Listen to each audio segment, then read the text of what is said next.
A partir de agora, aqui na Brasil Atual, Colibri na Quarentena. Uma conversa com quem está envolvido em trabalhos de cultura e entretenimento em tempo de pandemia.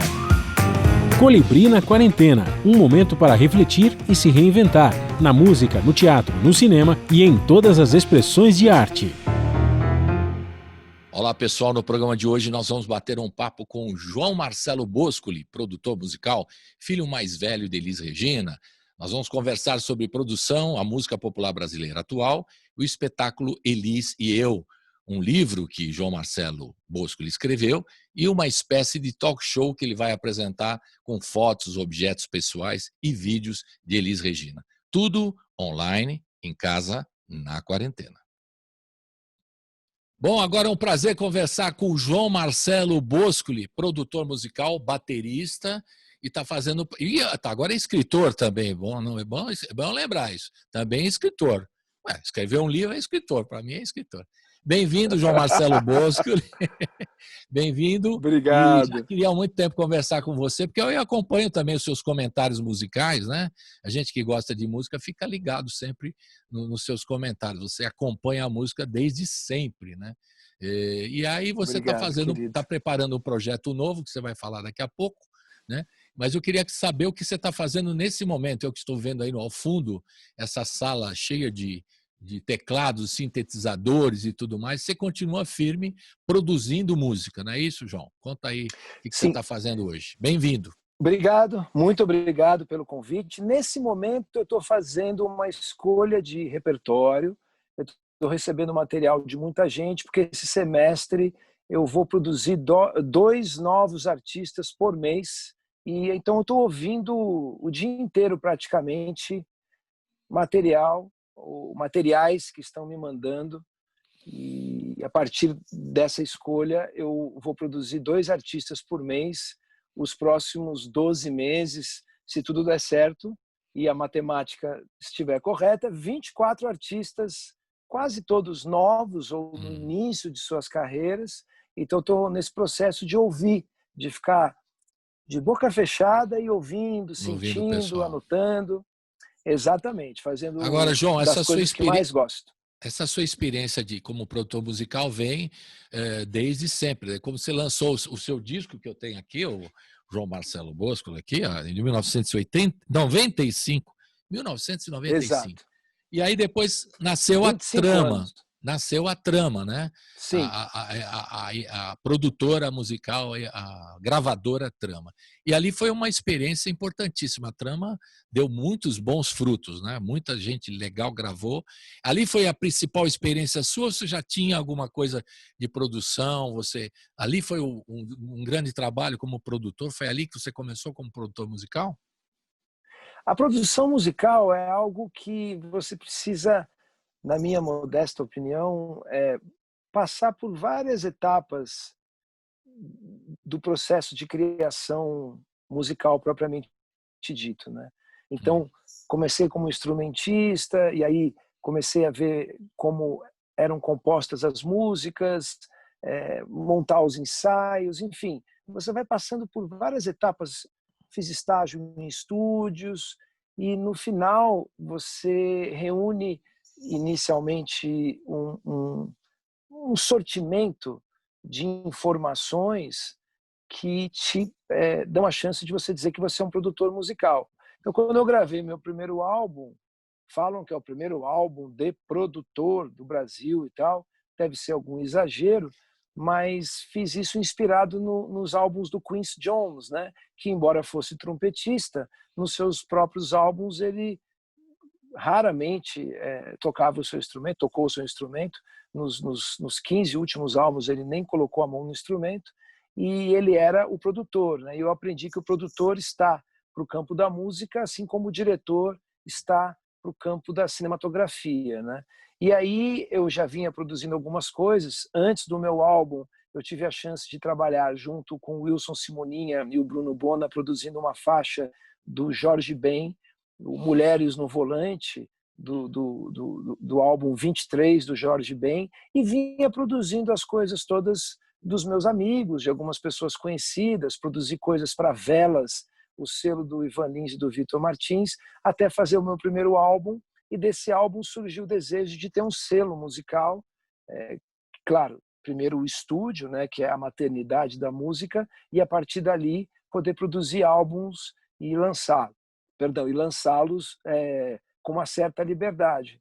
A gente lançou mais de 4.000 álbuns, uma menor parte eu tive a chance de produzir, porque eu fui para uma outra etapa da cadeia, que é a produção executiva. Então eu chamava produtores para produzir o meu álbum, mas certamente essa segunda fase da Trama, porque a Trama foi uma empresa fundada pela Elis, minha mãe, em 75, 74, 75, e com a morte dela a empresa naturalmente encerrou. E quando eu fui fazer o selo junto com meu colega o André Scheinman, a gente resolveu adotar o nome da Trama, que ficou de 98 até 2013, quando a gente parou de lançar artistas novos, mantivemos o estúdio, o catálogo vigente nas plataformas digitais sendo trabalhado, mas aí, nesse ano de 2020, eu e meu sócio André, a gente decidiu que iríamos voltar a produzir novos artistas.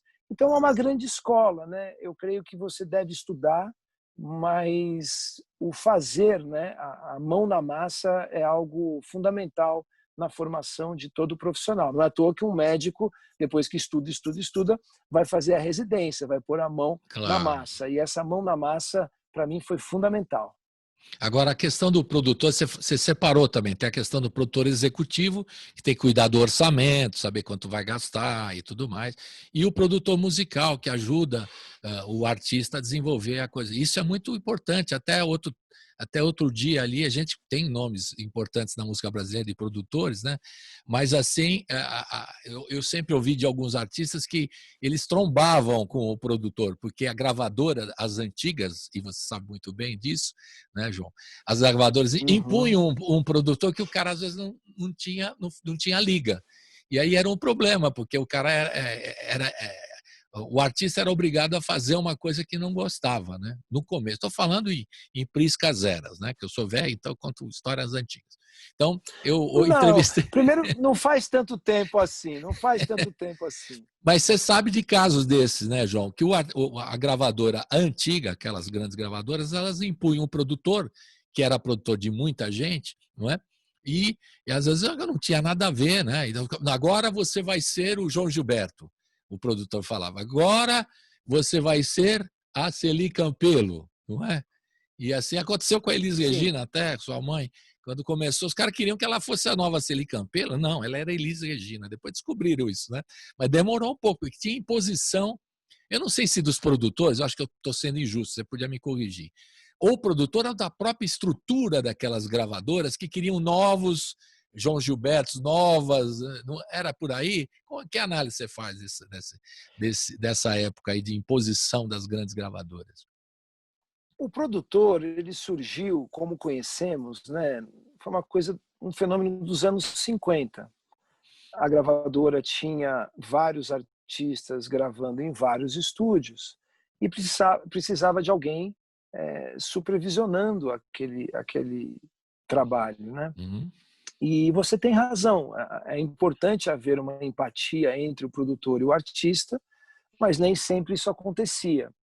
Agora, há fricções, há desentendimentos que são inevitáveis, inerentes ao processo criativo, que por mais que você goste do produtor, em algum momento vai haver, como há num relacionamento humano, numa amizade, Uhum. num relacionamento amoroso, relacionamento entre irmãos, essas brigas, essas desavenças são naturais. Isso é uma coisa. A outra é trazer um produtor que é completamente alienígena ao tipo de música que está sendo feita ali. E aí, quando junta essas duas coisas, as fricções naturais, há uma falta de entendimento, de visão comum, saía faísca, né? Então, é muito comum, é muito recorrente na história da música ser imposto, né? A gravadora fala, eu quero que esse produtor pegue essa banda para fazer esse som. E aí, cara, normalmente sai faísca, normalmente há muitas divergências e isso é natural. quando é imposto, né? Às vezes é imposto inicialmente, depois a coisa caminha bem. Como todo processo humano, é algo repleto de inseguranças, de certezas, de incertezas. Então, é um processo, do ponto de vista humano, repito, riquíssimo, né? Uhum. E como os acordes, há consonâncias e dissonâncias, né? Mas toda vez que é imposto, já é um mau começo, né? Esse aqui é o João, esse aqui é o José, e vocês vão se casar hoje. Como assim, né? Como assim? É Então, verdade. isso às vezes gera problemas que poderiam ser evitados, né? Mas era algo recorrente, a gravadora escolhia, e aí quando o artista tinha um poder político maior, ele brigava para ter ou a produção sob a sua égide ou pelo direito de escolher o produtor. E no caso da Trama, a maior parte dos discos que fizemos tiveram os próprios artistas como produtores, né? Que aí acontece um fenômeno diferente, que é essa pessoa que vos fala se enforcando na corda da liberdade, né? Não, mas é ótimo isso. Eu falo isso, João, porque nesses programas, nós fizemos mais de 800 programas nesses 4 anos, e aí a gente traz o artista e o cara, às vezes, eu pego a discografia do artista e completa, para bater um papo sobre a discografia inteira do cara. Todo dia eu peguei aqui o meu querido Odair José, aí ele pegou uma parte da discografia e falou: olha, isso tudo aqui, ó, eu não gosto. Eu falei, mas como que você fez tudo isso se você não gostava? Porque era imposição da gravadora, não é? É, é. Então, é isso. Eu tive recentemente uma conversa com um produtor dele que ele gosta, que é o Zé Cabaleiro, Uhum, e ele me contou na entrevista, ou seja, é uma coisa pública, né? Não estou aqui quebrando nenhum sigilo. Ele disse que o Odair gostava mesmo de rock and roll, o lance dele ele era tem um power roqueiro. trio agora, ele tem um power trio. Exatamente. E aí ele foi contratado para fazer uma coisa mais romântica, né? E aí É, era uma época que não tinha autopublicação, era isso ou nada. Hoje em dia, se você disser não, você publica o seu trabalho e, de repente, o público te descobre de uma forma ou de outra. Num momento onde não havia a internet, ou seja, essa liberdade de autopublicação, é aquele negócio que você já deve ter ouvido essa piada no avião, o cara hum, pergunta para o passageiro, você quer jantar? Quero. Quais são as opções? Sim ou não, né? Então, era aceitar o que era imposto ou não gravar, né? é Eu verdade. lamento muito, né? Mas ao mesmo tempo, grandes álbuns foram gravados nessas circunstâncias, é inegável, né? Verdade. E aí você imagina que alguma cantora que comece, né, hoje, vem uma situação assim, você vai fazer uma onda tipo Elis Regina. Quantas cantoras, né, não sofreram essa, não imposição, mas alguma pessoa veio falar assim, agora você vai ser a nova Elisa, ou vai tentar ser, né, porque não vai conseguir, mas sempre você, agora essa aqui vai ser a nova Elis Regina.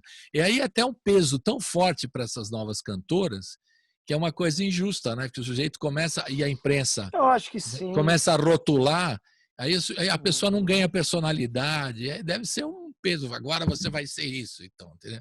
Eu imagino que para a cantora deve ser um peso, né, muito forte. Você já ouviu quantas na É, sua trajetória musical? Olha, ô João, olha, tá aí uma aí que tá na cola da sua mãe, aí vai ser a nova Elis Regina. Você deve ter ouvido um monte já, né? Ou não? a Elis falou certa vez que o pai e a mãe dela, quando tentaram fazer uma nova Elis, nasceu o Rogério, né? Então, eu acho desnecessário. E a própria Elis passou por isso, porque contrataram a Elis para imitar a Celi Campelo, como você disse Exatamente. no começo do bate-papo. É. Cara, eu acho que assim, a Elis, assim como qualquer grande artista, ela deve ser uma referência. Ela pode ser, não deve ser, pode ser uma Uhum. referência, pode ser uma luz, algo que te guia, mas não é desejável você ser uma emulação ou buscar ser uma emulação da Elis. A Elis, assim como muitas outras grandes cantoras brasileiras, ela pode inspirar, ela pode, de novo, ser uma referência, mas acho que o sonho de todo mundo é ter a voz própria. Eu acho que a própria Elis, vendo alguém que começa a carreira inspirada nela, Elis, e depois encontra o próprio caminho, é nesse momento de encontro do próprio caminho, da própria voz, é que está a beleza de tudo.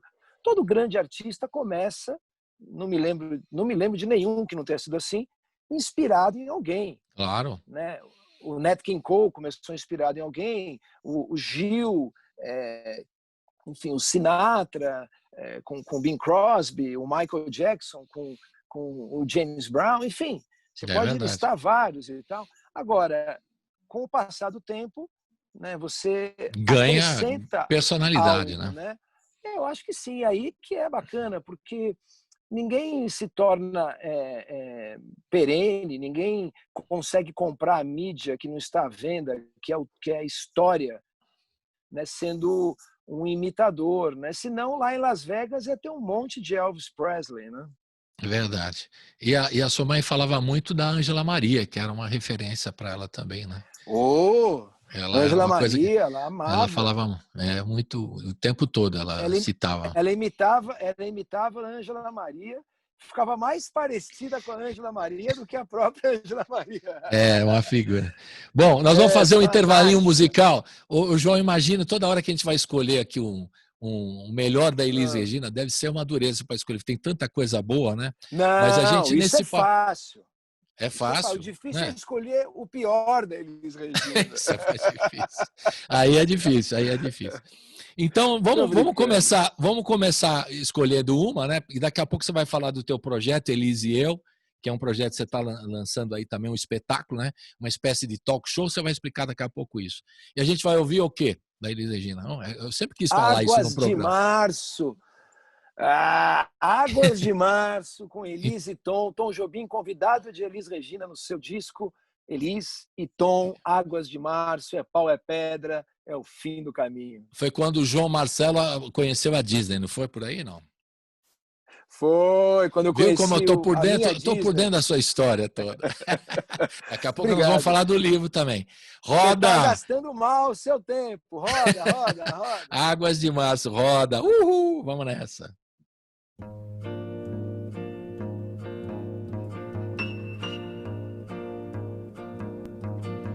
É pau, é pedra, é o fim do caminho. É o resto de toco, é um pouco sozinho. É um caco de vidro, é a vida, é o sol. É a noite, é a morte, é o laço, é o anzol. É peroba do campo, é o nó da madeira. Canga, é o matita pereira. É madeira de vento, é um mistério profundo. É o queira ou não queira. É o vento ventando, é o fim da ladeira. É a viga, é o vão, festa da comida. É a chuva chovendo, é conversa ribeira das águas de março. É o fim da canseira. É o pé, é o chão. É a mastradeira. Passarinho na mão. Pedra de atiradeira. É uma ave no céu. É uma ave no chão. É um regato, é uma fonte. É um pedaço de pão. É o fundo do poço, é o fim do caminho. No rosto o desgosto, é um pouco sozinho. É um estrepe. É um prego. É uma ponta. É um ponto. É um pino. Pingando. É uma conta. É um conto. É um peixe, é um gesto. É uma prata brilhando. É a luz da manhã. É o tijolo chegando. É a lenha, é o dia. É o fim da picada. É a garrafa de cana. Estilhaço na estrada. É o projeto da casa. É o corpo na cama. É o carro enguiçado. É a lama, é a lama. É um passo. É uma ponte. É um sapo. É uma rã. É um resto de mato. Na luz da manhã. São as águas de março fechando o verão. É a promessa de vida no teu coração.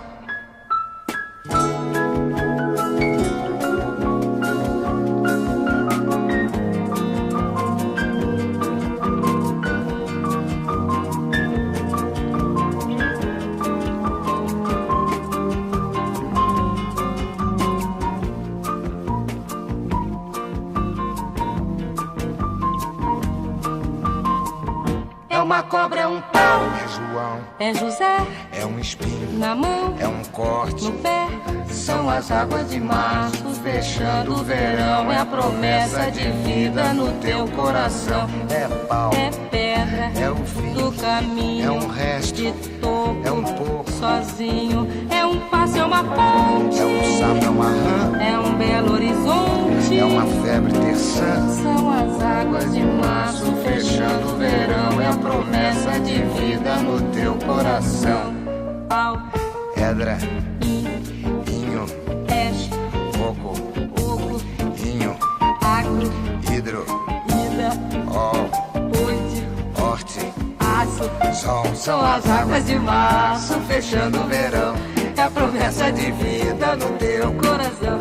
Badaba, baziza, zazaziza, azanamenya, andandede, bandandede, bandandede, andandade, andandada, andandede, andandede, andandada, ué.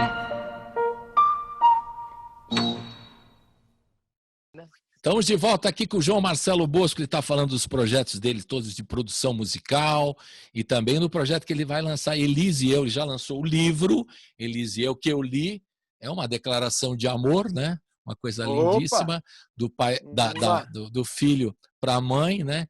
Que estava faltando, né? Porque tinha as biografias da sua mãe, algumas, saiu uma da Regina Echeverria, Sim. lá para trás, né? Muito tempo, nos anos Sim. 80 ainda. Saiu Sim. também Do um livro Júlio do Maria. Júlio Maria, o Nada Será Como Antes, que é mais recente. Tem o do Tem um Faria. livro do Arthur Faria, que é mais uma biografia musical, né? Que Sim, tem muito muitos legal. livros.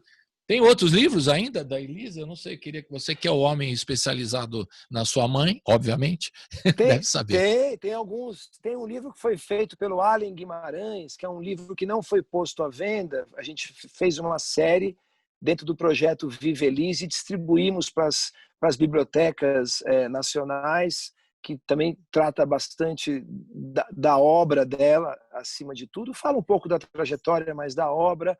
Também tem um livro só das frases da Elis. Tem bastante coisa, mas a gente ainda vai fazer vários outros, eu prometo. Tá certo, e tem que fazer mesmo. Saiu um filme da Elis, não sei se é baseado em alguma dessas biografias, mas saiu um filme da Elis com a Andréa Horta, né? Com a Andréa Horta, Maravilhoso. filme dirigido pelo Hugo Prata, que virou uma minissérie na Globo. Tem uma outra minissérie na Globo, Por Toda a Minha Vida. Tem Elis, a musical, criação do Nelson Motta, com direção do Denis Carvalho. Teve a exposição da Elis no projeto Vive Elis. Os relançamentos todos agora estão no forno para sair a versão remixada e remasterizada do Elis de 1972, o primeiro álbum dela com o César Camargo Mariano. A gente não para de agitar. Tem material, tem um especial também. Material não falta. Tem um especial de 3 capítulos da HBO, que vai sair o ano que vem também, que fala da Elis no mundo. A gente não para. Agora, João, se a gente quiser saber tudo disso e atualizar, qual o canal que a gente tem? A gente tem um canal, um site Elis, como é que a gente faz para saber de tudo isso que está sendo produzido? Site. Você sabe que tem o site da Elis, mas você sabe que realmente tem um fenômeno tão bonito?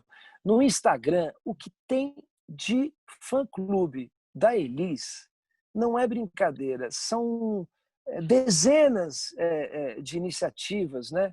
Elis Pimentinha, Elis para sempre Elis, e eu fico vendo às vezes imagens que nós, eu, Maria e Pedro, nunca vimos. Então, no Instagram, indo atrás, se você escrever na busca Elis, vai ver assim, uma lista gigante de iniciativas, de fã-clubes, né? de pessoas que manjam mais de Elis, eu arriscaria dizer, mais do que a gente. Então, é um lugar interessante de buscar. Pelo Instagram é um canal também de você ver. Mas tem um Cara, lugar especial que tenha tudo, assim, por exemplo, eu quero pesquisar todos os vídeos da Elis, todos os discos, papapá. Tem um site específico, você organizou alguma coisa? Tem o Elis Regina Oficial, sim. É um site da Elis que tem tudo lá. Tem tudo lá. E esse que saiu, essa série Viver é Melhor que Sonhar, né? Que é o filme, mas é uma série, porque tem é um documentário com ficção, é isso? Foi feito primeiro. Exatamente. Sim, o Hugo Prata, ele filmou, claro, como todo cineasta, ele filma X horas, né, para reduzir, né? E aí, quando foi tomada a decisão de fazer o especial, já tinha muita coisa, tinha sido construída, e aí eles fizeram apenas algumas imagens extra, ou extra, dependendo da se é Rio ou São Paulo, e aí colocaram também trechos históricos, né? E passa direto na TV, no Canal Brasil, enfim, é um negócio que nos enche de alegria, né? Essa Viver é Melhor que Sonhar são 4 episódios, né? Que está passando na Globoplay, exatamente, né? E aí tem a mistura, é legal porque você vê como a Andréa Horta fez um trabalho tão bonito, né? Porque mostra ela fazendo a ficção e tem o documentário em seguida. Então, eles fizeram uma produção muito caprichada. Ela fez um trabalho incrível. Ela ficou 3 meses completamente mergulhada nisso, tendo aula. Ela teve aula de canto, teve aula de dicção, né? Aula vocal, eu não sei o nome disso, me perdoe, e aula de expressão corporal também. Ela fez um trabalho belíssimo, assim, um trabalho comovente. Realmente, ficou muito legal. Agora, esse material todo, né? Você escreveu depois o seu livro, Declaração de Amor à Sua Mãe, né? E ela a você também, porque tem a carta no final, né? Que ela falando sobre você. É uma coisa linda. Agora, nessas biografias todas, você como filho, você faz alguma ressalva ou você ficou com medo, fala, pô, não vou comentar nada porque vão achar que é censura? Você teve algum prurido assim? Você ficou preocupado? Mas minha mãe não era bem isso que escreveram e tal. Como é que você se comporta com relação? Os seus irmãos também leram todo esse trabalho? Fazem restrições a alguma dessas obras? Como é que é isso? Como é que é essa relação da obra e a realidade? Os filhos, né, por exemplo. A Elis é uma artista que foi muito documentada fora do palco. Então, acho que são mais de 250 horas que eu possa me lembrar aqui de entrevistas dela, né? Ela falando, ela dando a opinião dela e tal. Então, eu creio que quando um artista, um diretor, um escritor, um biógrafo decide fazer algo sobre a Elis, antes de tudo, o problema é dele. O problema não é meu, da Maria e do Pedro. A responsabilidade é dele. Eu até brinquei com o Hugo Prata, que é amigo, é um grande amigo meu. O João, ele sempre teve liberdade, ele sempre ressalta isso, que a gente não perturbou em nada e tal. E aí teve um momento que ele, depois de pronto o filme, ele falou, poxa, João, mas tal coisa, talvez isso e tal. Eu falei, Hugo, o problema é teu, cara. Você que está fazendo um negócio sobre a Elis. Então, a gente não comenta, não é por uma questão de autocensura, é porque, primeiro, se o cara decidiu fazer, ele tem que ter a liberdade. E se a gente começa a fazer muitas intervenções, a mensagem que fica é muito ruim. Então, eu também acredito, fora a força da obra, fora outras coisas, eu também acredito ao fato dos filhos não interferirem no trabalho das pessoas, essa constante iniciativa que há por parte dos profissionais em retratarem Elis. Porque tem gente que a gente conhece, a gente não precisa citar, que você fala, poxa, vou fazer uma biografia sobre tal cara. Putz, mas a família vai me perturbar, deixa para lá. E nesse deixa para lá, e deixa para lá, e deixa para lá, a figura é esquecida. Então, a gente, claro, se houver algo, e nunca houve, que nós sentimos que ofende, que diminui, que agride a figura da Elis, naturalmente a gente vai tomar as medidas legais. Claro, mas claro. Toda medida legal é, na minha visão, a posteriori. Você não pode, antes de começar, não, deixa eu ver o que você vai falar. nós não somos censores. E a mãe é nossa, mas a Elis é pública, né? E cada um arca com as consequências Isso mesmo. livremente, né? E do livro, o primeiro livro foi da Regina Echeverria, aí saiu o livro do Júlio Maria. Eu considero o mais completo, que eu li os dois. E eu estou fazendo o meu comentário Sim, aqui. O do Júlio é mais completo. Te surpreendeu alguma coisa quando você leu o livro? Alguma coisa que você não sabia como filho? Fala, opa, isso aqui eu não sabia da minha mãe e tal. Teve alguma surpresa ou você já sabia tudo, não houve surpresa? Olha, o trabalho do Júlio foi incrível. Ele fez essa pesquisa e escreveu durante anos e entrevistou mais de 100 pessoas, É verdade. algumas delas mais de uma vez, né? E o que eu não poderia dizer que me surpreende, mas eu li algumas histórias e dizia: caramba, cara de pau essa figura, né? Porque é muito fácil você contar uma história da seguinte forma: estava eu e Elis em tal lugar, eu e ela, e aconteceu tal coisa. Eu pensava, falava, que cara de pau, né? O cara inventar uma história dessa, nada Uhum. demais e tal, mas acho meio constrangedor, assim, porque a pessoa aproveita do fato da Elis não estar aqui para dizer que aquilo não é verdade e constrói um enredo e tal, onde só tem ele e ela. É, Querido, se eu resolvo contar uma história, olha, estava eu e Nelson Mota no meu estúdio, só nós dois. E o Nelson, de repente, subiu na mesa, começou a dançar igual a Carmen Miranda, pulou e recitou Brecht para mim. Né? Quer dizer, pô, para, né? Então isso tem um pouco ali, eu olho, eu falo, pô, isso aqui é papo furado, mas não importa, não importa, não importa. Até isso vale a pena, porque é o preço da liberdade, né? Então, pois assim, é. surpresa nenhuma, porque as pessoas mentirem não é uma surpresa, e o Júlio Maria não tem nenhuma responsabilidade, porque ele está lá captando o que a pessoa está falando, e no final das contas é uma biografia. É, Poxa, alguém que entrevista mais de 100 pessoas, pois é, dá para dizer que o cara tem tudo, menos preguiça, pois é. menos rigor E também tem o, jornalístico. Foi um e trabalho também muito bem feito. é verdade, João. E o detalhe é o seguinte, como jornalista que eu fiz alguns trabalhos e tal, você vai procurando saber, tem a mesma pessoa, no mesmo momento, tem várias versões. Porque tem uma coisa da memória afetiva dele que o cara fala, É, não. Por exemplo, tem gente que por exemplo, né, sim, fala de certas coisas, e aí você tem duas versões, mas os dois estavam lá no mesmo tempo, cada um fala uma coisa. É duro achar um caminho, né? A busca da verdade é complexa, porque as pessoas se é. protegem, falam, olha, né, cada um conta o seu jeito, né, de É uma protagonismo. paralaxia, né? É, exato. Não é?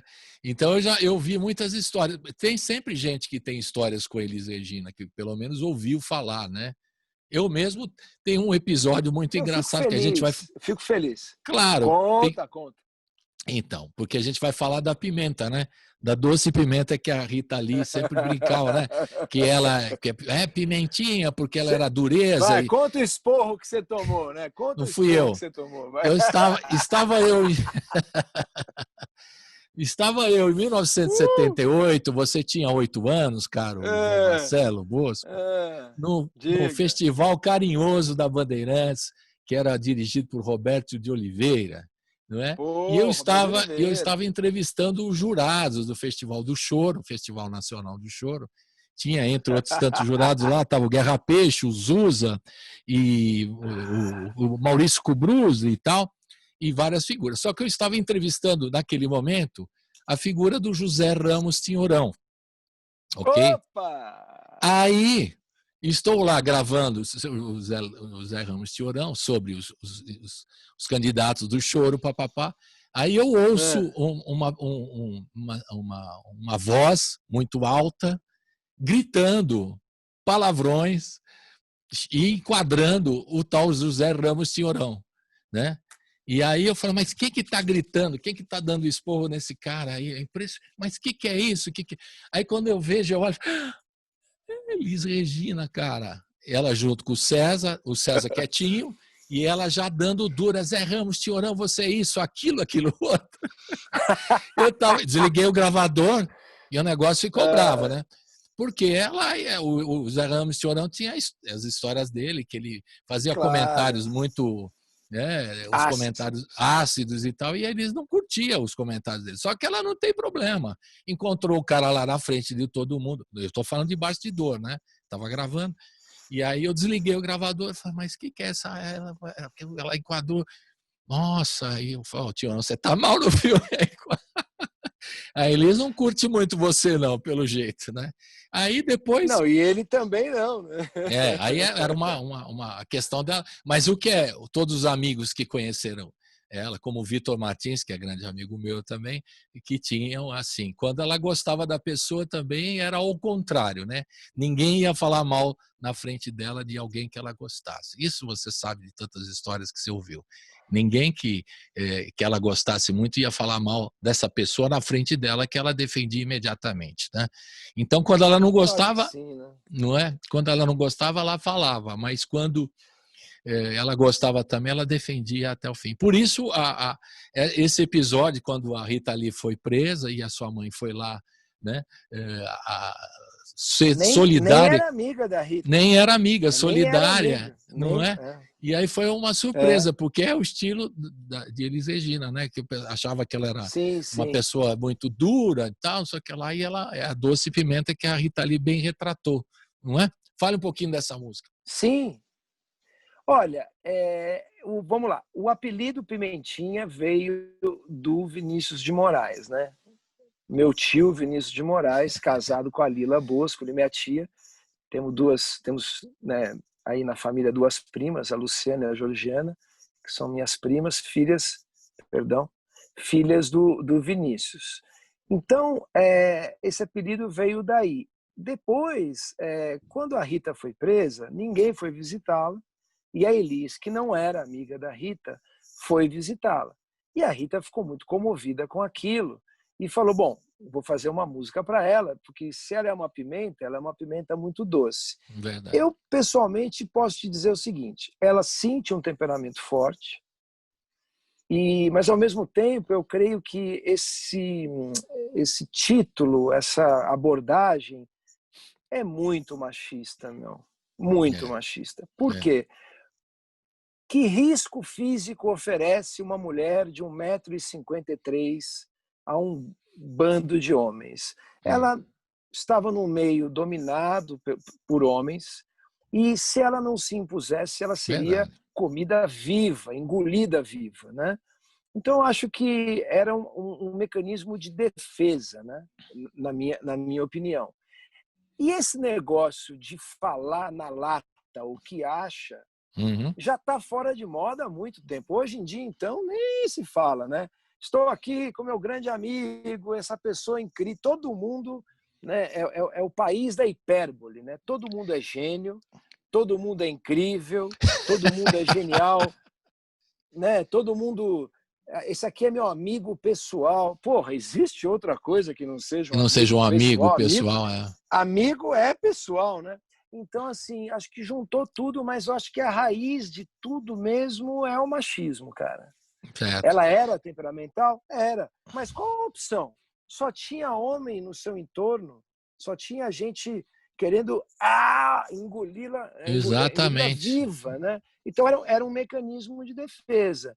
E essa música da Rita, como a Rita é brilhante, né? Rita e Roberto de Carvalho, para mim, uma das maiores duplas de compositores de música popular brasileira da segunda metade do século XX até hoje, sem sombra de dúvida, para mim, fizeram essa homenagem, Doce Pimenta, com Rita Lee e Elis Regina. A gente vai ouvir agora, não vai?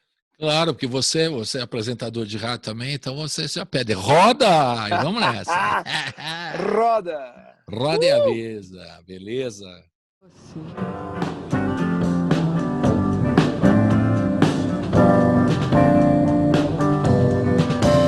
Cada um vive como pode, e eu não sofrer. Cara feia pra mim é pobre. Eu não faço manha pra comer. Não. A vida é como uma escola e a morte é o vestibular. No inferno eu entro sem cola, mas no céu eu vou ter que descolar. Oh, oh, oh, oh. Mas quando alguém precisa de um carinho meu, não há nada que me prenda. Mas se eu sentir que um bicho me mordeu, sou mais ardida que rebenta. No fundo eu sou otimista, mas eu sempre penso pior. Me cansa essa vida de artista, mas cada vez o prazer é maior.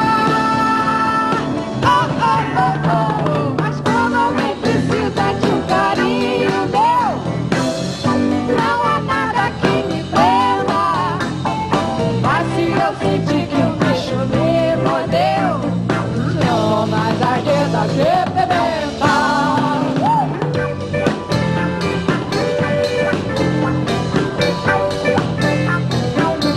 Oh yeah, é uma brasa agora, legal.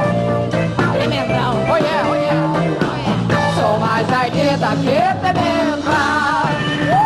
Ah, meu bem, seu cabelinho tá tão lindo. Ah, que lindo, nega, pra ficar moreninha assim. É, querida, linda. E o seu, é cintura? Não é crime, meu, fica nova para esses cabelos. Ai, é, tá que lindo, nega. Sou mais ardida que pimenta. E o tremendão? Tá por aí, Mara, dançando, dando 10. Olha, vacilou, dançou. E o queijinho de Minas? Ai, sou mais ardida que pimenta. E araque, sanfona? É isso aí, bicho, Mara. Sossega, Leão. É, eu tô com pecado e não abro, Mara. Isso aí, rasgado o pecado? É rasgado, é de qual? Sou mais ardida que pimenta. Circular, circulando. Dançar pra não ficar parado. Circular pra não dançar. Dança, circular, dança. É, vamos aí. Outro mendão, outro mendão. Aí o mendão.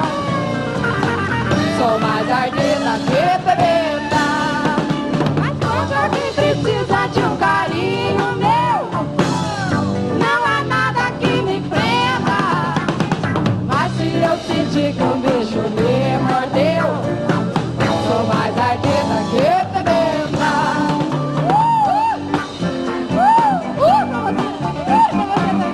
Palavra de ordem. Twist,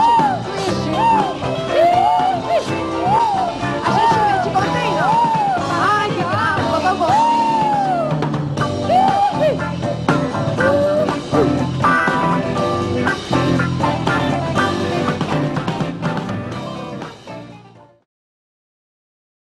Estamos de volta aqui com o João Marcelo Boscoli, aqui conversando sobre Elis Regina, Inevitável.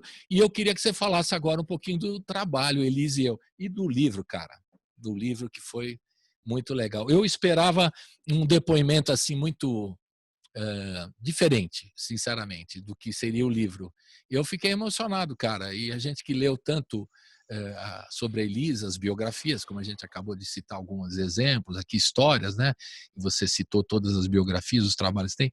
Foi uma pegada diferente. Eu acho que você estava com vontade de colocar isso há muito tempo em algum lugar, né? Você botou num livro. Foi isso mesmo? A ideia, a inspiração foi essa? Foi uma coisa que estava te prendendo aqui, falar, agora eu preciso botar num livro, assim, para exorcizar qualquer coisa, assim, sei lá. Foi assim? Ou não? Sim, você tem razão.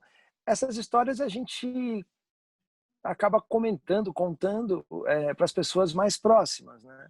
Aí teve duas razões principais, né? Houve duas razões. Primeiro, a gente nunca sabe o dia de amanhã.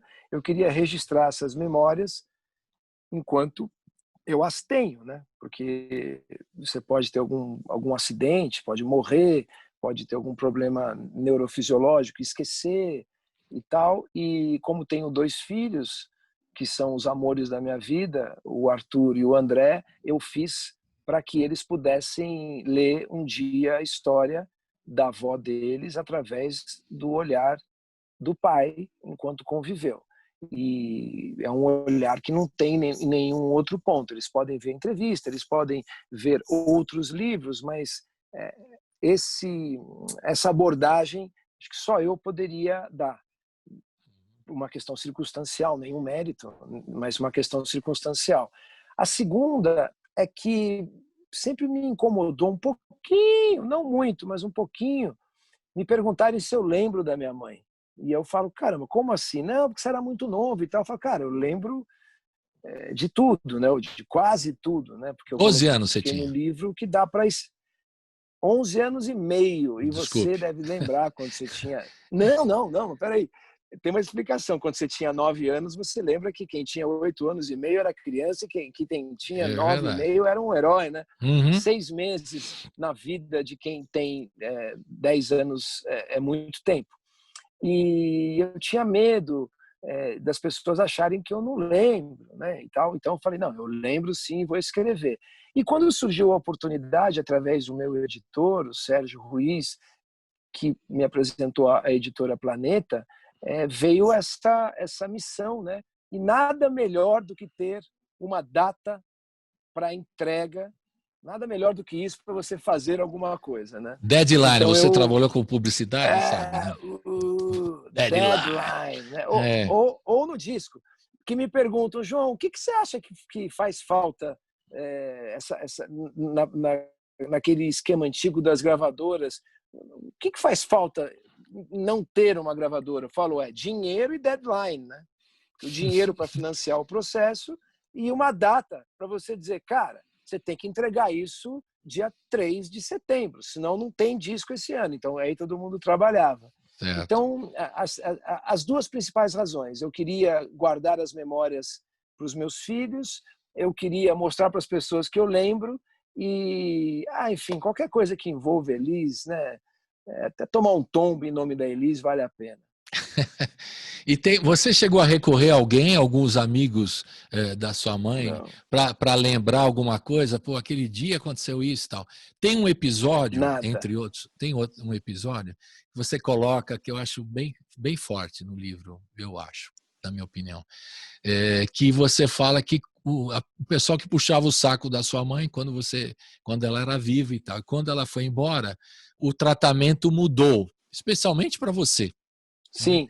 E isso é uma coisa que você coloca, chega a ser cruel com uma criança, né?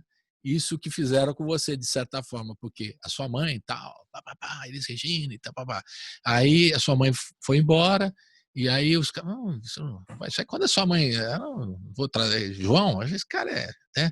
Essa criança aí e tal. E imagino que você não citou nomes, né? Pelo que eu lembro, não sei se você citou algum nome, eu acho que não. Não precisa. Né? Não precisa. Sabem quem são. Não, mas não tem problema, não há rancor, não há raiva, mas é uma realidade. Porque, assim, o que eu noto é que o primeiro saco que alguém quer puxar quando pretende ficar amigo de um artista é o do filho do artista, né? Quer dizer, você trata bem o meu filho, você já derrete o meu coração automaticamente, né? Então, isso não foi...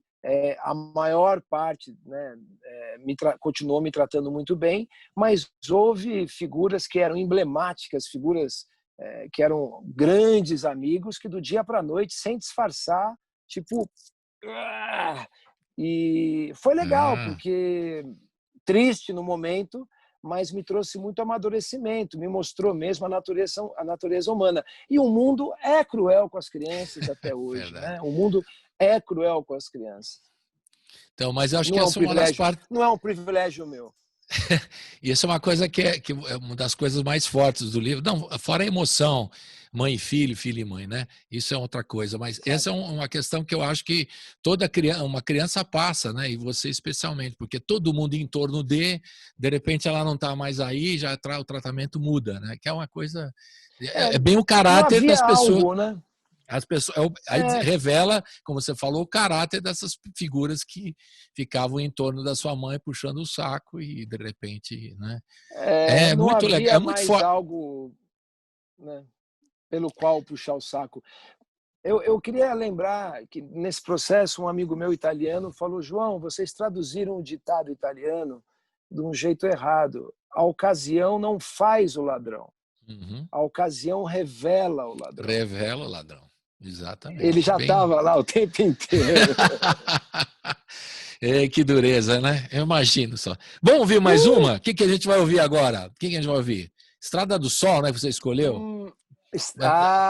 Com a Gal Costa, a né? Versão, a Gal escolheu a Elis como uma convidada do seu especial na TV Globo, gravado no Teatro Fênix. A Elis estava em Los Angeles com o Annie Shorter e pegou um avião para vir para o Brasil gravar com a Gal, uma figura que ela tinha muita admiração, e deu nisso aí, vamos nessa, né? Estrada do Jantando Sol. Gal Costa. Roda Estrada Gal do Costa, Sol. Gal Costa ao molho de batatas. Gal Costa e Elis Regina, Estrada do Sol. Essa música do Tom Jobim e Dolores Duran, né? Só para lembrar, não é isso? Outra mulher que morreu de tristeza. Né? Verdade, de verdade. ser tão maltratada. Bem colocado. Ter sido brava, né? E também no mundo machista, como você falou também, João. Porque elas tinham que se impor por causa disso. Isso é um detalhe que você colocou muito. Se ela não berrasse, né? Então. Roda! Estrada do Sol, Gal Costa e Elis Regina. Uhul! Uau! Vamos nessa.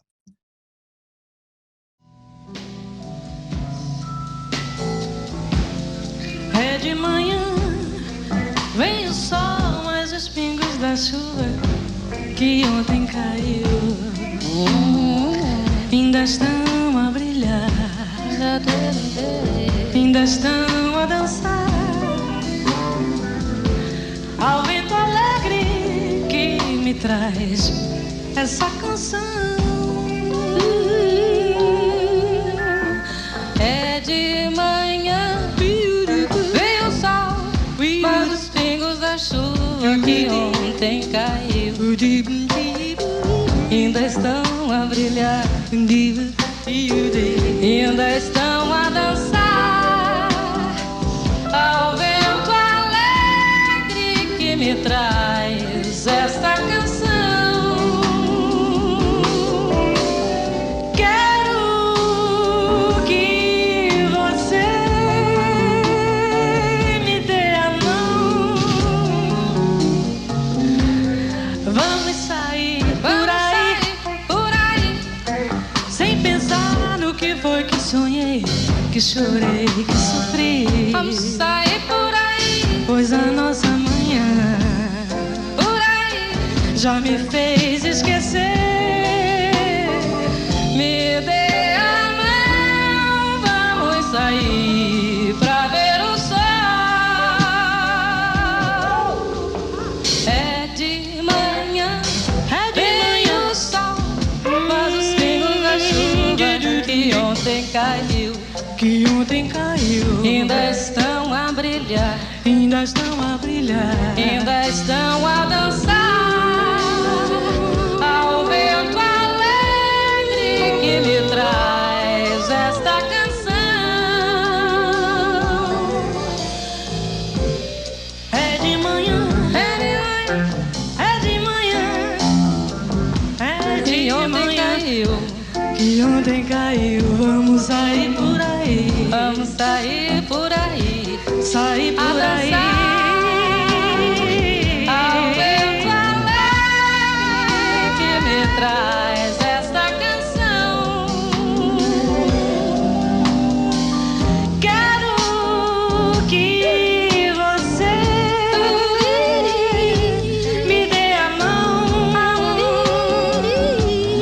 Vamos sair por aí, sem pensar no que foi que sonhei, que chorei, que sofri. Vamos sair por aí, pois a nossa manhã por aí já me fez esquecer. Me dê a mão, vamos sair pra ver o sol.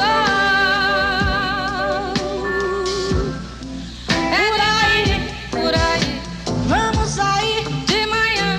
Por aí, vamos sair. É pra já vamos por aí, por aí, por aí, vamos sair por aí, vamos sair, sair por aí, de manhã, por aí, na estrada do sol, por aí, por aí, por aí, na estrada do sol, por aí, na estrada do sol, e nessa, por aí, por aí, por aí.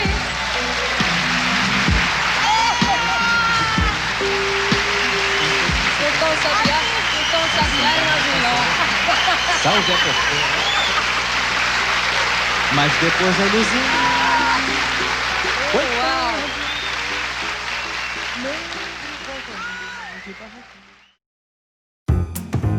Você está ouvindo Colibri na Quarentena. De volta aqui com o João Marcelo Boscoli. E vamos falar do Eliseu, já falamos do livro, detalhes do livro. Você viu que eu li o livro, né? Sim. Percebeu ou não? Que eu li o livro. Pô, eu sabia que você um dia ia fazer isso. Não, eu gosto de, quando vou entrevistar, ouvir o disco que o cara fez e ler os livros, né? E daí Elis Pera um Regina pouquinho, foi- peraí. Um minuto. Você se preparou para fazer uma entrevista? Isso é muito antigo, cara. O pessoal vai entrevistar hoje e é assim... E aí, meu? E aí, Fala um pouco João, dessa como é que é coisa. esse negócio? Como é que é esse negócio de fazer Como é Elis que é e eu? Como é que é essa coisa de escrever? Esse livro da sua mãe aí, cara. Muito. Mas, ô João, voltando a falar, você imaginou se a Elis estivesse aqui com a gente? Ela ia dar umas cacetadas nesse governo aí, que ia ser ótimo, né? Eu imagino só imagino, né? O inominável aí. Imagina. É, só imagina. Outro dia o Zusa, diga. o Zusa também fez um exercício de imagine se a Elis estivesse aqui. Foi quando foram lançadas várias cantoras que fizeram uma lista das 10 mais cantoras brasileiras, né? E eu falei, aí o Zusa fez um comentário bem que interessante, falou assim, se a Elis estivesse aqui, ela estaria competindo com todas essas cantoras, não ia deixar barato não, né? É isso que ele fala, do jeitão da Elis, né? De ser assim. A cada cantora nova que eu vejo, a Elis está cantando melhor, né, cara? É pouco, né, Jack? Vamos falar desse projeto. Vamos falar um pouquinho da pandemia. Como é que você encarou? Você tem 2 filhos pequenos.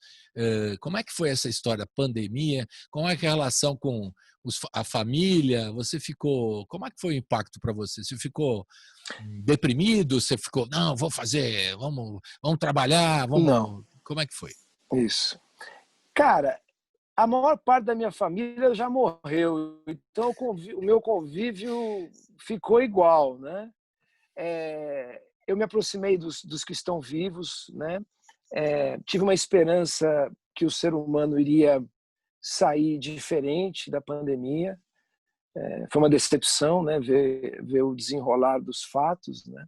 Eu tentei ocupar a minha cabeça com as coisas que gosto, porque assim, fora as pessoas, né, das quais eu sinto muito falta, do abraço, do beijo, de encostar, de pegar nas mãos e tal, fora isso, que para mim é fundamental, e os meus filhos eu consegui, claro, estar com eles, e isso é um oxigênio para séculos.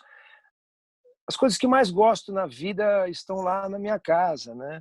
Os livros, os filmes, a música, tudo estava lá. Mas chegou um momento que eu pensei, falei, caramba, cara, chega uma hora que você lê e não tem com quem comentar, né? Você comentar assim, eletronicamente, é diferente. Então eu percebi que eu sou muito fã do projeto humano. Eu amo o ser humano, eu amo as pessoas loucamente, assim. A tristeza da pandemia me bateu por ver que, diante de toda a tecnologia, de toda a riqueza gerada, de todas as teses, por todos os lados, espalhadas, né?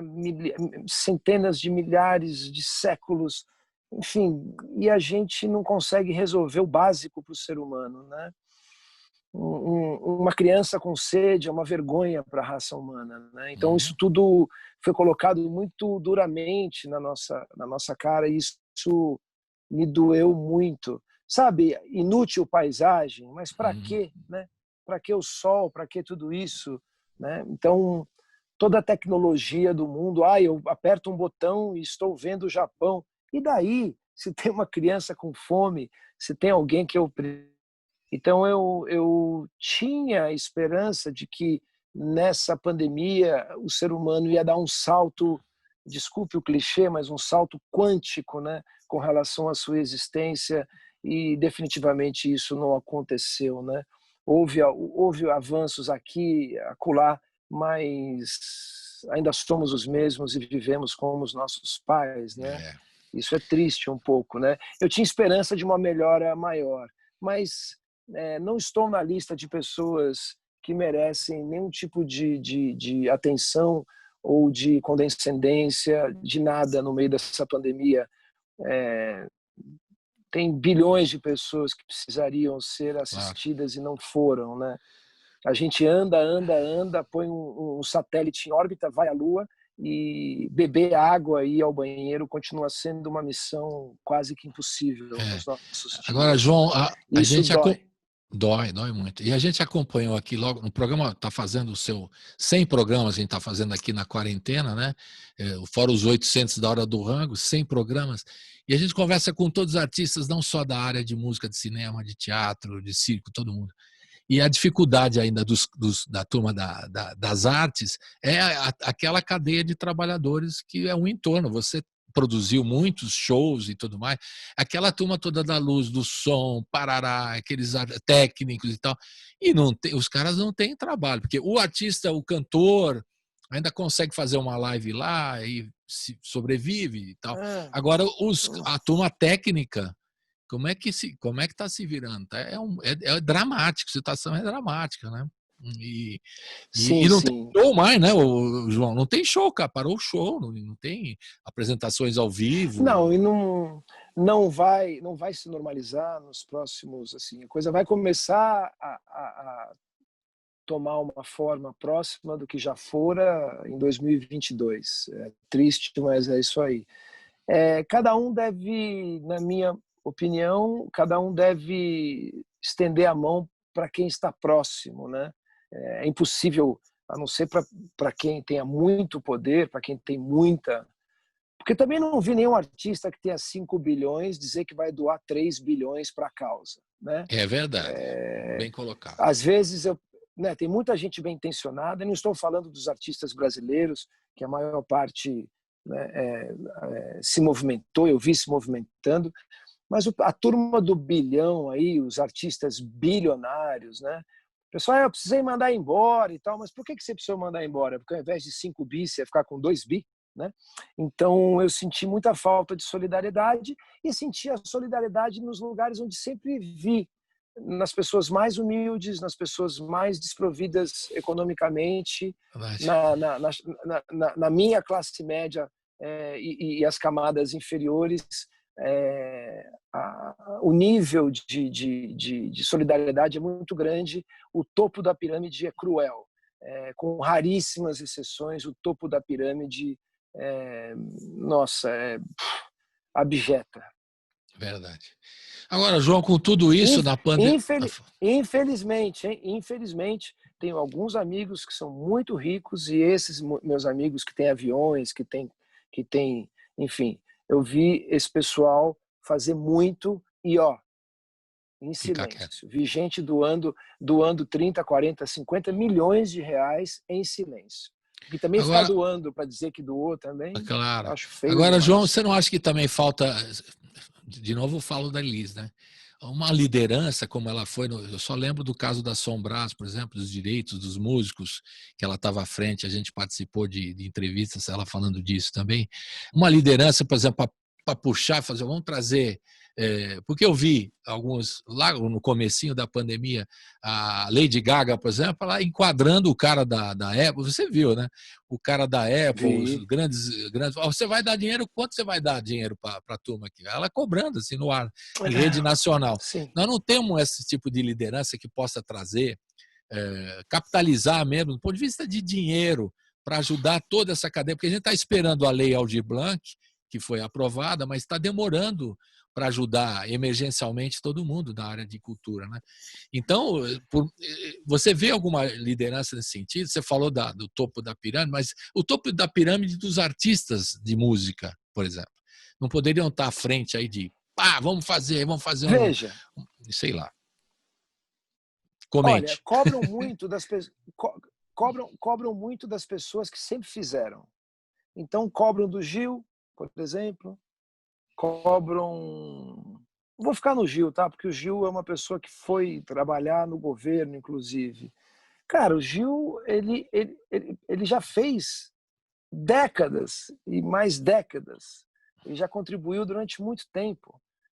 As novas gerações é que deveriam ser cobradas, né? Uhum. Só que tem um lance, né, cara? Quando a natureza faz Gilberto Gil, ela descansa um tempo, né? Quando a natureza faz Elis Regina, ela descansa um tempo. Então, sim, acho uma grande falta de liderança. Eu vejo pessoas que ficam muito bêbadas de si, falando, dissertando e apontando e falando e tal, mas fazendo mesmo, botando a mão no bolso mesmo e tal, pouquíssima gente, né, cara? Eu queria parabenizar quem se moveu, mas a ausência, o espaço reservado para movimentação ficou meio vago, né? Uma sala que cabiam 1000 pessoas, ficaram 3, né? Tem muito pouca gente realmente fazendo. Tem muita gente querendo mostrar que está fazendo, o que é um pecado, na minha opinião. Lato sensu é um pecado, porque quem faz em silêncio. Eu fiz as minhas coisas dentro do meu alcance, das minhas limitações, das minhas possibilidades, e não fiquei aí falando por aí que estou fazendo, né? Que também virou uma campanha publicitária. Olha o que eu estou fazendo. Quem está fazendo faz, né? Uhum. E movimentações como houve Mães da Favela, a CUFA e várias outras são lindíssimas, né? Mas lideranças no meio artístico, como já houvera no passado, não está rolando. Não se pode cobrar de quem está fazendo há 50 anos, né? É verdade. Se cobrar, porque quando Elis começou a fazer, ela tinha 20 e poucos anos, fez aos 30 e poucos, até morrer. Mas, poxa, se a Elis estivesse viva, poderia até ser cobrada, mas você vai cobrar a Alcione, você vai cobrar a nossa querida, que Deus a tenha, Beth Carvalho, você vai cobrar a gente que já vem fazendo há décadas. A gente tem que cobrar o pessoal que gosta de ficar mostrando dinheiro e se mexendo muito pouco, né? Bom, então vamos aprender a jogar um pouquinho assim. Fala um pouquinho dessa música. Vivendo e aprendendo a jogar. Vivendo e aprendendo. Era um gancho para a música. Tudo isso era um gancho para a música. Vivendo e aprendendo. Fala um pouquinho dessa música e dessa gravação. Já foi nos últimos discos da Elis. Essa música. Esse foi o último disco da Elis de estúdio, e o que tem de legal na imagem é que ela usou uma camiseta preta com uma bandeira, só que no lugar do Ordem e Progresso. Aliás, o Brasil é o único país do mundo que tem alguma coisa escrita na bandeira, pelo amor de Deus. Mas enfim, ninguém tem. E aí ela colocou Elis Regina. E aí os militares ficaram muito ofendidos, afinal de contas, né? Brincar com a bandeira nacional é uma coisa que lá no país que eles amam tanto, que é os Estados Unidos da América do Norte, sempre pôde brincar com a bandeira, não no sentido da bandeira lato sensu, você não pode pegar uma bandeira e não pode tocar no chão, mas você pode fazer bandanas, camisetas e tal. A Elis foi fazer o Aprendendo a Jogar no Fantástico, e como tinha no lugar de Ordem e Progresso, que é tudo que não temos, nem ordem nem progresso, ela botou Elis Regina. E aí foi proibido o clipe. Que coisa, nossa, mas é uma ofensa, né? Ia mudar tudo, né? A Elis, escrita Elis Regina, muita, vai abrir escola, vai dar comida para criança faminta, rapaz. Isso aí Se foi. oriente, rapaz. Se oriente. Isso estava. 1980. No 80 e tá no YouTube, a música do Guilherme Arantes, né? A música do Guilherme. Vivendo e Roda. aprendendo a jogar. Arranjo de César Mariano para variar. Para variar, coisa finíssima. Roda!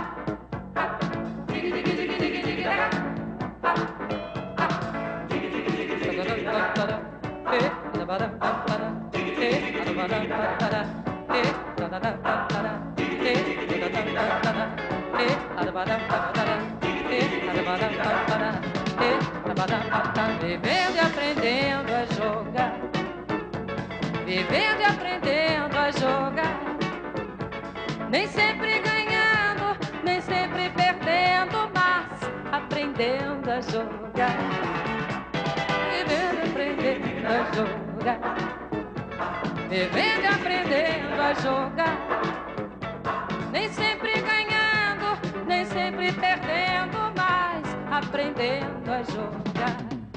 Água vale pedra dura, mais vale que dois voando. Se eu nascesse assim pra lua, não estaria trabalhando.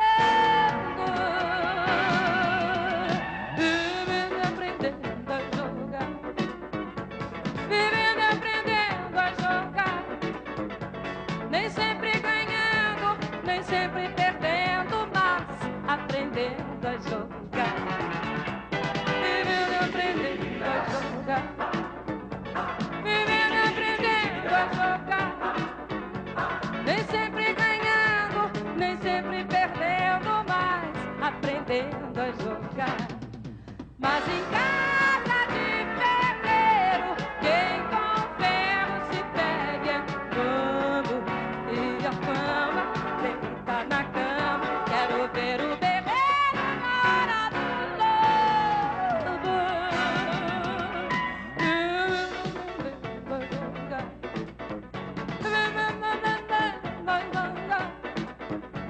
Nem sempre ganhando, nem sempre perdendo, mas aprendendo a jogar, vivendo e aprendendo a jogar, e nem sempre aprendendo a jogar,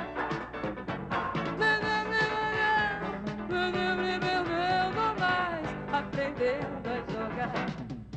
Quem tem amigo cachorro quer sarna pra se coçar, boca fechada não entra besouro, macaco que muito pula quer dançar.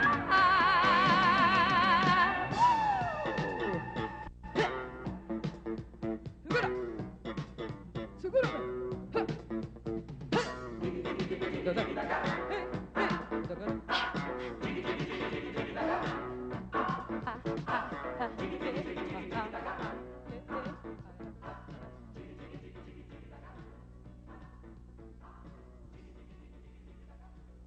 Estamos de volta aqui com o João Marcelo Bosco. João Marcelo Boscoli, produtor musical, bateria. Você parou de tocar bateria? Eu gosto de fazer as perguntas assim.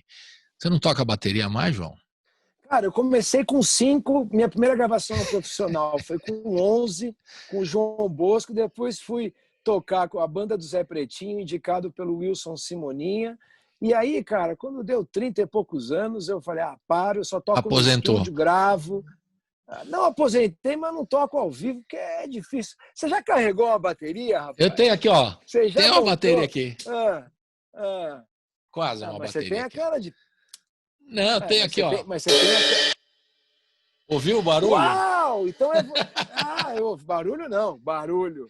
Parece uns amigos meus falam, João, você bate bateria? Eu falei, não, vou bater em você, cara. Eu toco bateria. Não toco então, nada. É isso aí. Eu adoro os instrumentos e os músicos, mas eu toco muito mal. Eu gosto dos instrumentos. Você falou da arranjo de César Mariano, que eu sou fã zoca, né?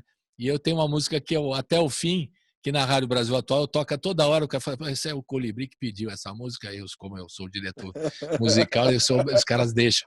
Porque tem aquele time, né? que tá o Paulinho Braga na bateria, o Luizão no baixo. Luizão Maia, o maior baixista brasileiro de todos os tempos. Isso aí. O César Mariano. Hélio Delmiro na guitarra e o Chico Batera na percussão. Aquele amor até o fim. Senhora. E tem uma paradinha, aquela paradinha que a sua mãe faz, que eu fico a paradinha. Aquele negócio é impressionante. Hein, João? Aquela paradinha que ela faz no meio da música. Hein? E volta no tom, né? No tom e no compasso, bicho. É brincadeira. E afinado, né? Aquilo é uma aula.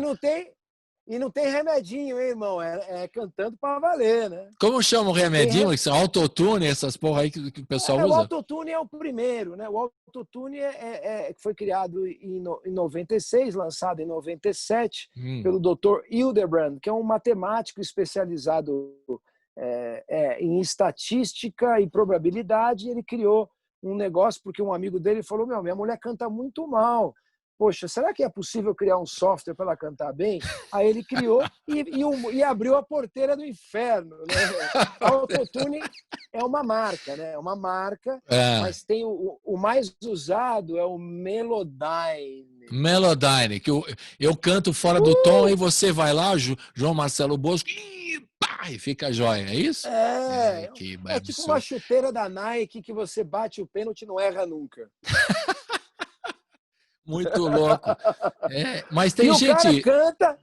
Não, tem gente não. Todo mundo usa isso. Todo mundo? Vai pra televisão e... Cara, 99,9. Eu só conheço 2 pessoas que não usam. E aí o cara pergunta: você é cantor? Sou. Como assim, cara? Você usa o autotune, usa o Melodyne? Como é que você é cantor, rapaz? Cria vergonha na cara, rapaz. Mas tudo certo. Vocês dois que não usam, você precisa citar. Você precisa citar, João. Agora você provocou a polêmica. Dois que não usam. Porque meu advogado falou: João, você falar isso de novo, a gente vai ter que pagar mais um processo de novo. Fica na sua aí. E aí não dá. Você não pode falar. Vou ter que vender minha mãe, né, cara? Agora, João, essa turma toda que você falou no começo, que você está lançando, produzindo e tal, e você é sempre atento aos talentos novos, né? Porque eu vi mesmo de várias entrevistas suas. Inclusive, um dia eu fui numa dica sua. Você falou do João Sabiá, aí eu trouxe ele para a rádio imediatamente para dar uma entrevista. Que legal, João Sabiá. E você tinha falado nele, eu vi na CBN, eu falei assim: se o João falou, deve ser coisa boa. Traz o cara aí. Foi maravilhoso, o cara é muito bom. Quem é que tá aí dessa turma aí que você fala, esse pessoal é bom? Cita aí 2 cantoras, 2 cantores, músicos, enfim, o que você queira. Antes da gente falar do show. Vai rolar o show ainda? Daqui a pouco tem que falar, né? Não, vai rolar. Vamos por partes. O show vai rolar, mas vai ser o esquema drive-in. Daqui a pouco você fala. Fala primeiro dos cantores. Olha, eu quero me ater, eu vou falar de um nome só, que não é cantor. Eu vou falar de um músico que me impressionou muito, que chama Herbert Medeiros. Ele é pianista, tecladista, arranjador. É uma das coisas que o Brasil tem produzido nos últimos anos, assim, incessantemente, são novos músicos, né? Então, o Herbert Medeiros, ele toca com quase todo mundo. Ele é realmente um cara muito, muito, muito talentoso. A gente sempre fala de cantor e cantora e esquece dos músicos. É verdade, né? É verdade. Se tem uma coisa que não parou de evoluir no Brasil, é essa classe maravilhosa que são os músicos. Especificamente, falo hoje de Herbert Medeiros, um craque. Beleza. E cantor e cantora você deixa para depois, né? Não vai comentar nenhum cantor e cantora. Eu acho, sabe por quê? Eu tô de olho nos que se eu falar vai sair mais caro. Você tá que nem o Quincy Jones, o cara tá para fazer o... Quincy Jones fazia isso, né? Eu tô de olho naquela, mas não vou falar para você não levantar a bola, depois o contrato vai ficar mais caro. Não, agora acabou a entrevista. Você falando do Quincy Jones e de mim na mesma frase, eu já vou dormir que nem um... Eu vou abrir uma garrafa de champanhe daqui a pouco. Pô, mas o trabalho... Jones, gênio. Gênio. Agora, João, como é que vai ser o show, então? Elise e eu. E que você vai fazer no drive. Pô, você é ousado, vai fazer no drive. Como é que a gente vai ouvir você, o som lá? Como é que vai ser? Conta aí essa experiência. Não sou eu que estou inventando isso. O drive-in voltou a 1000 por hora. Outro dia, meu filho de 9 anos falou: João é bom. Papai, você vai fazer um show no drive-in. O drive-in é um negócio muito moderno. Eu falei, se ele tivesse. Né? Então, as pessoas vão. O primeiro vai acontecer no Espaço das Américas. Eles têm um estacionamento. Monta-se o espaço, bota o palco com os telões e as pessoas ficam dentro dos carros com espaçamento, ouvindo o som pelo rádio. A gente manda um sinal, a pessoa aumenta o som do seu carro e fica ali dentro, protegido da Covid. E eu fico lá sentado, contando histórias da Elis, mostrando vídeos, entrevistas, passagens, fotografias e etc. Vai acontecer. E você responde a perguntas? Você responde a perguntas ou não? Só vai você tem um roteirinho que você vai falando e tal? Não, eu tenho um roteiro, mas se alguém quiser fazer uma pergunta, só que vai ter que fazer pergunta ou pelo teto solar, né?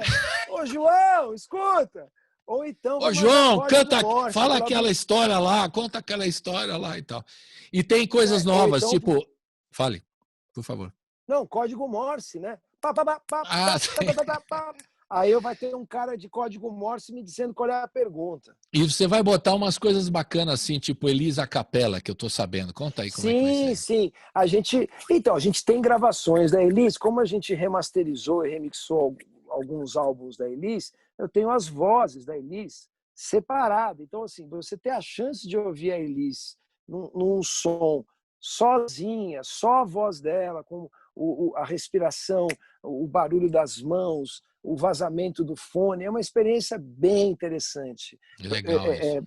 Quer dizer, na minha opinião, e as pessoas que já assistiram antes da pandemia gostam bastante. O show abre com fascinação, só ela, só a voz dela. Então, a capela é quando não tem nenhum instrumento musical acompanhando, fora, como a Elis dizia, a minha voz é um instrumento musical porque o primeiro instrumento musical é a voz. Então eu não aceito discriminação. Agora, João, também tem um negócio da sua mãe que ela fazia a voz guia, que tem algumas gravações que era a voz guia que puseram, né? Depois que ela... É o contrário. Tem algumas que não são. Algumas que não são. A maior parte.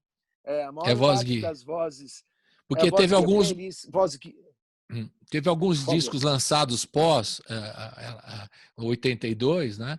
Que aí eles gravaram. Aí eu falei, mas como é que tinha tanta gravação deles? Porque era a voz guia, já estava pronto, né? Algumas coisas que ela estava preparando, né?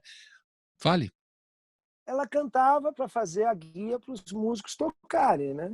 Então, 1, 2, 3, o cara estava tocando, precisava ter uma voz guia para as pessoas se orientarem, seguirem o arranjo e tal.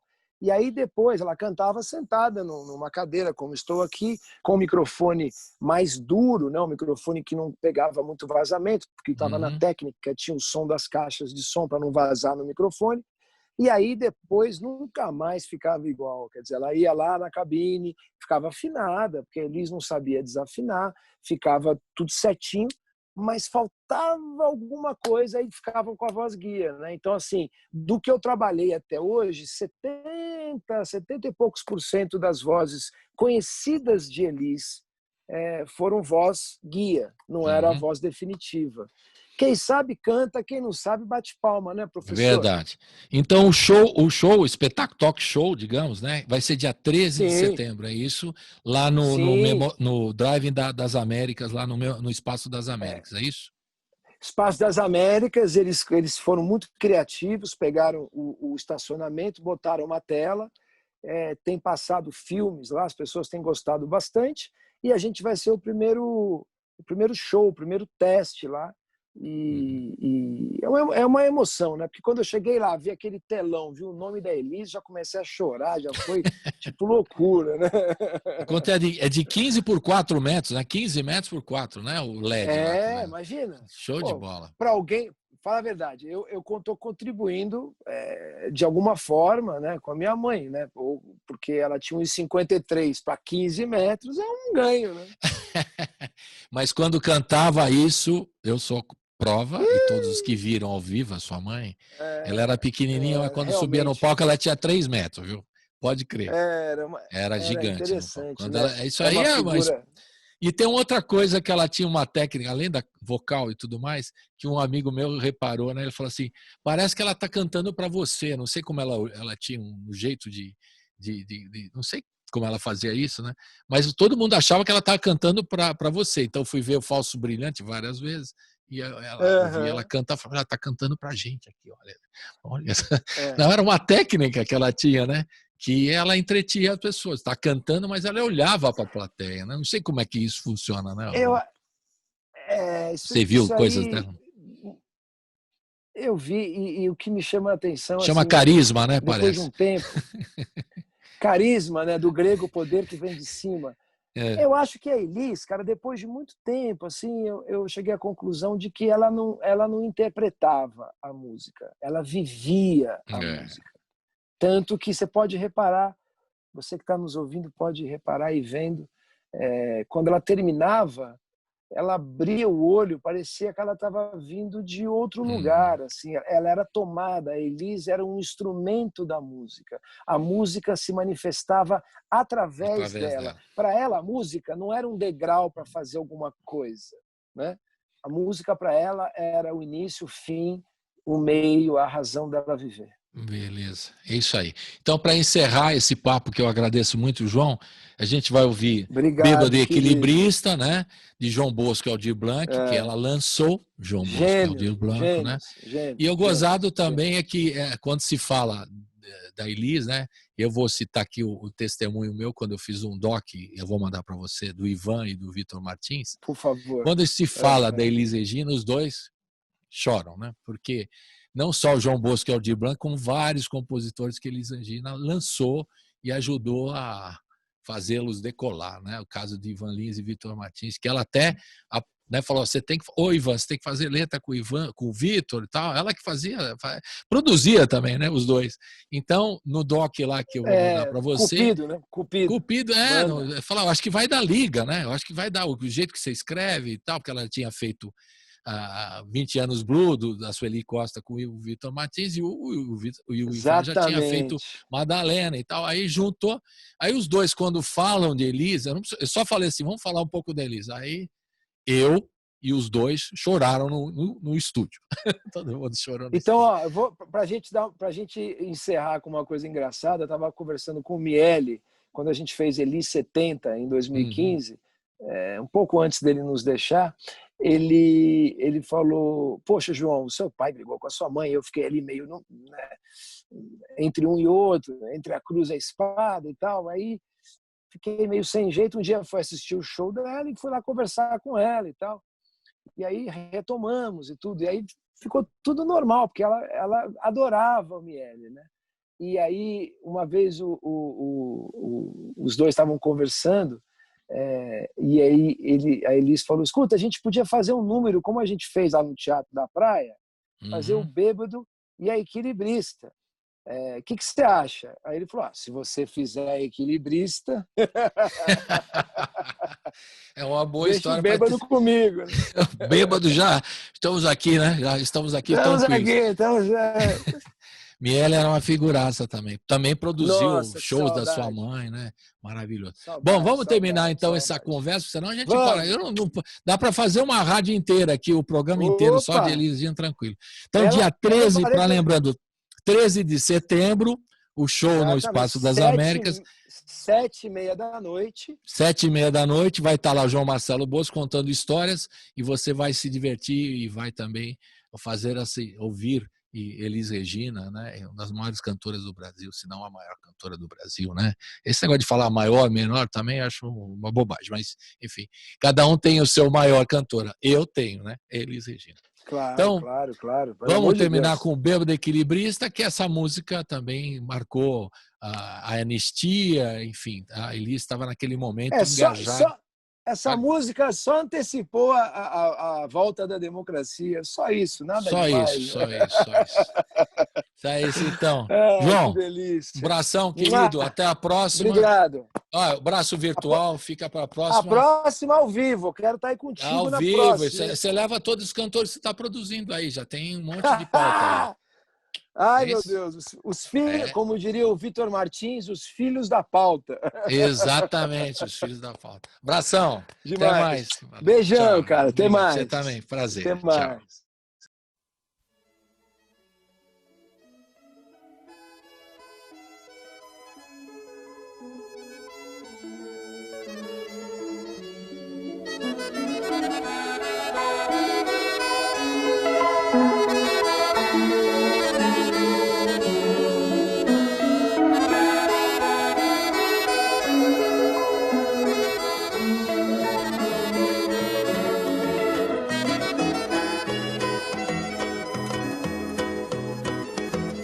Caía a tarde feito um viaduto e um bêbado trajando luto me lembrou Carlitos,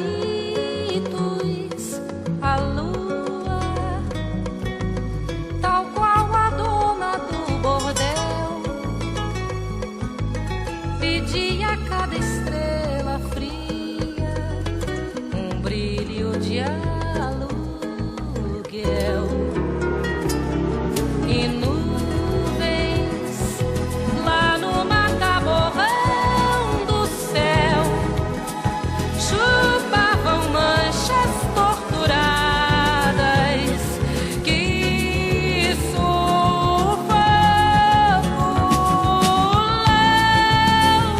louco, o bêbado com chapéu coco fazia irreverências mil pra noite do Brasil, meu Brasil que sonha com a volta do irmão do enfio, com tanta gente que partiu num rabo de foguete. Chora a nossa pátria mãe gentil, choram Marias e Clarices no solo do Brasil. Mas sei que uma dor assim pungente não há de ser inutilmente a esperança, a dança da corda bamba de sombrinha, e em cada passo dessa linha pode-se machucar.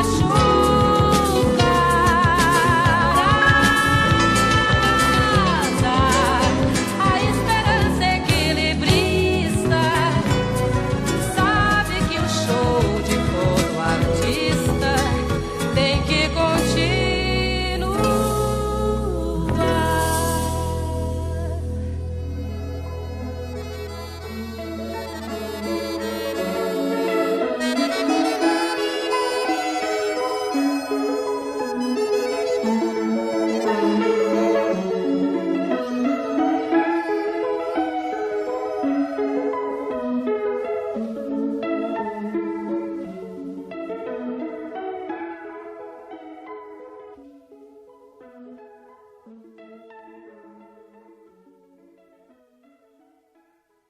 O programa termina aqui, mas a programação da Rádio Brasil Atual segue com a Hora do Rango, hoje reapresentando o grande bandolinista Hamilton de Holanda. Fique com a gente.